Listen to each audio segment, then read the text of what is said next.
Welcome to Handy Learning. In today's lesson, we're going to see how to create a lesson in Nearpod. Stay until the end of the video and don't forget to subscribe.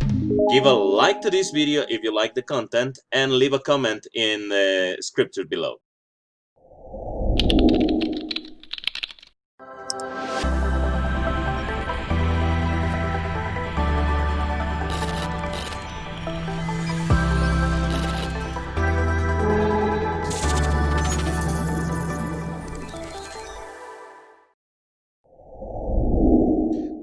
Well, like I said in the beginning of the video, we're going to talk about how to create a lesson in Nearpod. If you don't know what Nearpod is, I encourage you to click on the link which is here above and watch the whole video about how to create an account and perform a lesson with Nearpod. With no further ado, let's go straight to the video.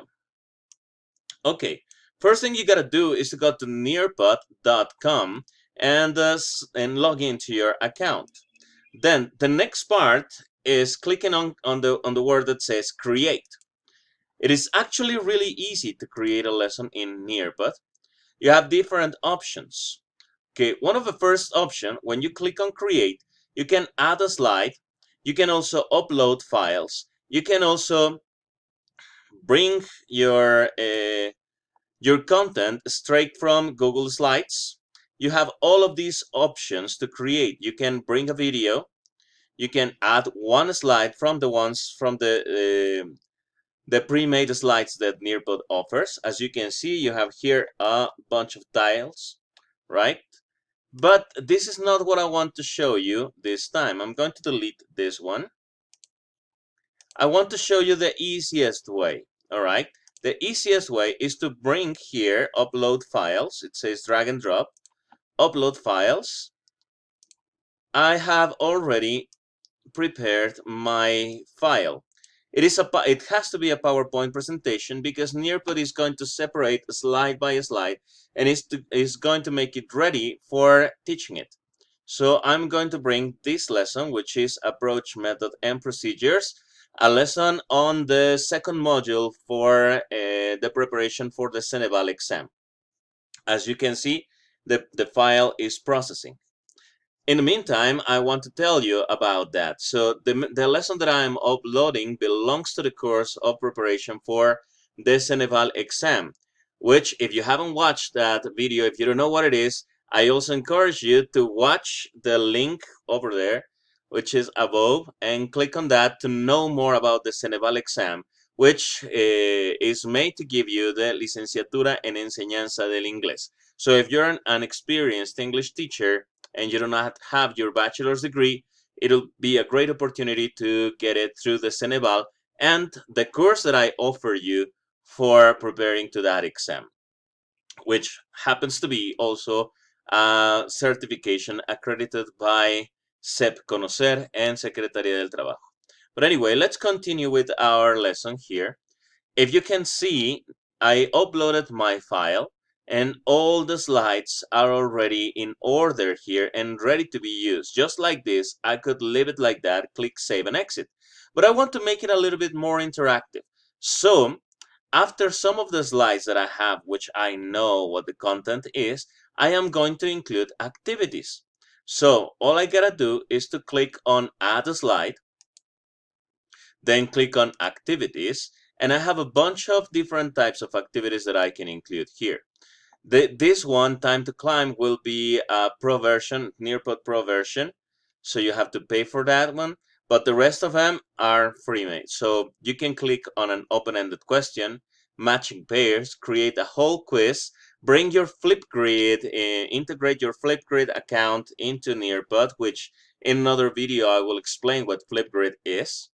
You can actually have students draw their conclusions or draw something to make it a little bit more kinesthetic, more interactive, right? You can create a collaborative board in which all the participants will be able to share, brainstorm ideas, and all of the participants of the lesson will be able to see the same information. You can create a poll or fill in the blanks or even a memory test. In this case, I'm going to create an open-ended question. So when I click there, it's going to open the the text processor, in which I'm just going to type my question. And this is going to be like a prompting question, like eliciting some information before I start the lesson. So I'm going to type this. According to your experience,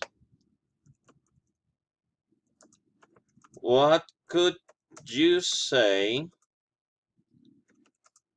according to your experience, say the difference between an approach, a method, a procedure, and a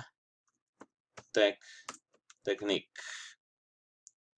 Okay, this is only eliciting information. So I type my question, I click save, and it will create the slide. All right, the slide is at the end. It places the slide at the end, but I want to place it in the beginning. So I just drag and drop here. After the content information, there is going to be. All right, I'm going to create another one. Okay, I'm going to create another one. So click on add a slide. Okay, I'm going to click on activities and I'm going to create another open-ended question. In this case, this open-ended question is going to be about methodologies. Okay, name 5 methodologies that you already know. And that's it. I'm going to click save. And again, as soon as it creates that slide, I'm going to drag and drop it to where I want it. Okay, which is going to be after methodologies. Right here. Okay, so I have 2 questions here, and I'm going to create one last question. So add a slide, activities. I'm going to create an open-ended question again. And this time I'm going to ask, okay, it is going to say, what is the lesson plan framework for a TBL methodology? Okay, got it wrong there. What is the lesson plan framework for a TBL methodology? I click there. Okay, ready? I'm going to put it in the right place, which is going to be here, just right before technique. And I'm going to leave it like that. I have it all ready. Click save and exit. I'm going to type here the title for my lesson, approach, method, and procedure. That is going to be, I have to categorize this lesson. I'm going to click on higher education, and the subject is for English language arts. I'm going to click save and exit, and it's going to be ready. It's going to take me back to my main dashboard. It is, as you can see here, the lesson is being saved. As soon as it's ready, I'm just going to move it to the right folder where it should be, which is here, language teaching and learning. So I'm going to move it just to have a better organization on my library. I'm going to open it, and I want to show you how it looks. As you can see there, yeah, I have already created 2 lessons, and I'm going to click on preview on the lesson that I just created for you to see how it looks. This is what the students will see when I start teaching it. So I'm going to click on the preview here to start checking. All of these are the slides I uploaded. I just keep on clicking. And if you remember, I created the first question here. This is the one that I first created. So each student is going to see on their side when they enter the student view form with the code And I remind you, if you haven't seen how to use Nearpod when you teach it, I again leave you I give you the video in the description of the video. You can click also at the end of the video on the thumbnail for it, so you can watch it. All right. But here it is. This is the first question I made. I keep on clicking on the slides that I created, so they are ready to go, ready to be taught to the students. The next question I created is going to show right there. And this is a good way to make the lessons interactive. So this is a great use of the technology to involve the students and engage them. Right? Obviously, this is an activity and this is a lesson for adults, but you can also use and have other type of games like the drawing activity for young learners. So this is pretty much how to create a lesson in a very easy way in Nearpod. If you can see, we have 10 minutes of a video spending. I have spent 10 minutes explaining you.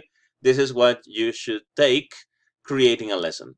Well, thank you very much for all. This will be everything about this video. And leave in the comments below if you want to know a little bit more about Nearpod or any other tool online. And don't forget to like the video, to click on share, and share it to your acquaintances, co-workers, and friends. Thank you very much. See you next time.